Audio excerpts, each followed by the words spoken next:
Brainwash with Dr. Tom and Guitar Picks with Cyril Lance. Neil Young, Tonight's the Night. Neil Young. Why is Neil Young important to me? Well, I became a Neil Young fanatic for a while in my early 20s. And Neil Young, being a self-taught guitar player and a very shy person, I didn't have a lot of technique, and I certainly wasn't a singer. Uh-huh. But Neil Young sang. Yep. And he played, and he didn't have a lot of technique, and he sure didn't sing like anybody else I'd ever heard. So but he had total soul, and he moved people, and he's the one who really got me to play in front of people. I said, well, if he can do it. Music was so important to me. It was kind of my salvation growing up as a kid, and it got me through a lot of hard times. And you can tell from Neil Young's playing that it pretty much did for him too. And he inspired me to start writing music.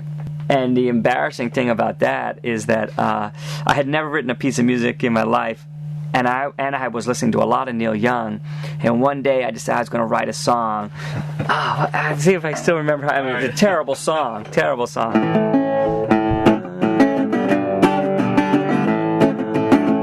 Something like this.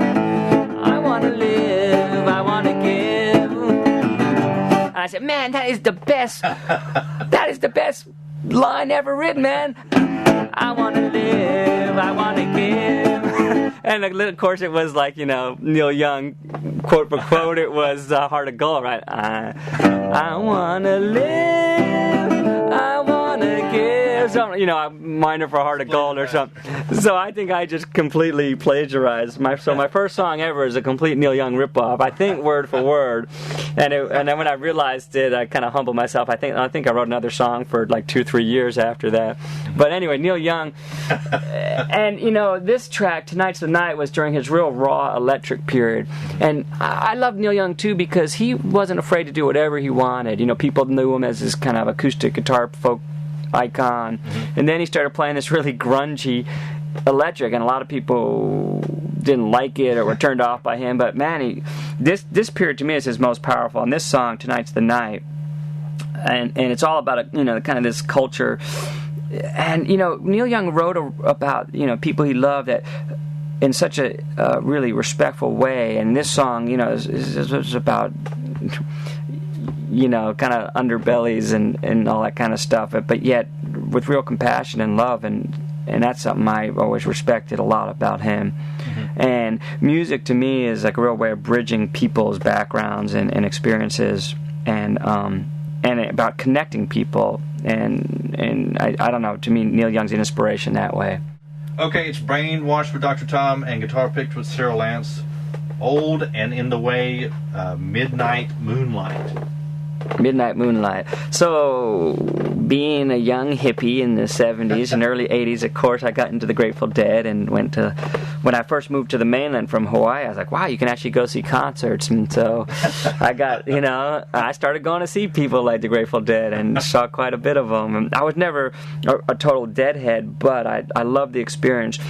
My parents, who were pretty straight-laced but very wonderful people, they had some hippie friends from San Francisco who came to visit us once when I was in high school. Mm-hmm. And I'll never forget, this woman came in with the beads and she was, this is like in the 70s, and she was in the scene, and it was such a non sequitur to see friends of my parents like that. And she came downstairs, she's like, what music you listening to, man? I said, well, I got like my Muddy Waters album, I got my Kenny Burrell album. She's like, have you ever listened to the Grateful Dead, man? I was like, Grateful who? She said, man, you gotta listen to Grateful Dead. I said, well, okay. So my parents went to visit them in San Francisco, and my mom brought me back a Grateful Dead album, which to me was really funny. It was American Beauty. Uh-huh. It's beautiful, just an incredible album, acoustic. Beautiful album, and I played that album literally every day for about 2 years, and it sat on my record player. My cousin he went to visit me that summer, and he always jokes about it because he said you can never listen to that album because of it. Most thing about Grateful Dead was Jerry Garcia to me, and he's like, again, one of those artists that you know who it is the minute you hear him. And he, again, not great technique, but a lot of soul and a willingness to take his music wherever it was, and the interaction of the audience, the spontaneity, and those are all things I embody in myself as a musician. Old and in the Way was an album that someone gave to me, which has Jerry Garcia on it, but he's playing banjo, and he's with Vassar Clements and Dave Grisman, and that, so through Jerry Garcia, like so many people of my experience, got turned on to bluegrass, and then Appalachian music and Doc Watson, and then going deeper and deeper into that tradition. And so this album is another bridge album for me. In the deep mining hills of Virginia, there's a cabin I love so well. It's a place that I often remember. I don't remember the rest of the word. White dove will mourn in sorrow. Ah, the willow hangs head. I'll lay my head in sorrow, since mother and daddy are dead. Well, and that's kind of like the bridge into the old, that I just love sad songs for some reason. I love songs about tragedy and loss, and because maybe music is one of the most powerful ways to get through it.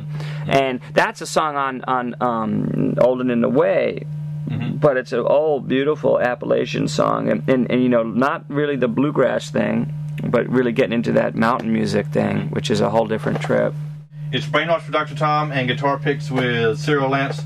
Doc Bogs, Oh Death. Oh Death. Yeah, Doc Boggs. He is an Appalachian man, West Virginia coal miner, and he. I may not have the history quite right, but basically, he banjo player, and he. Just that deep Appalachian feel, and singing these old timey tunes, and just complete soul.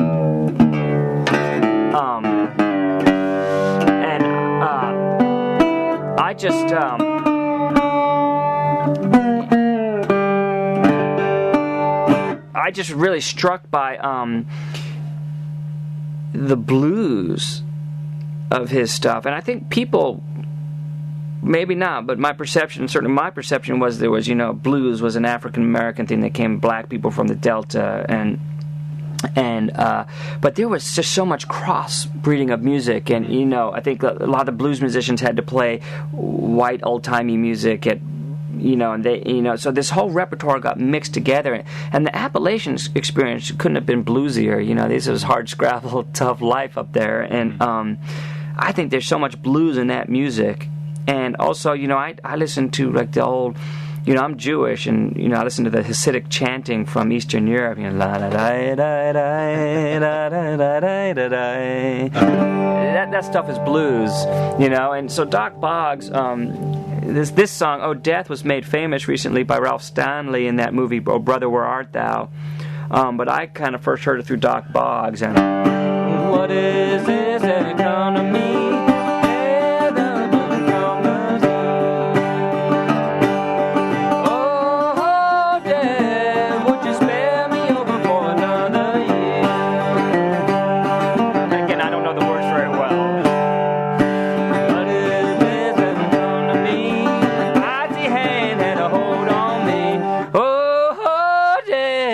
Would you spare me over for another year?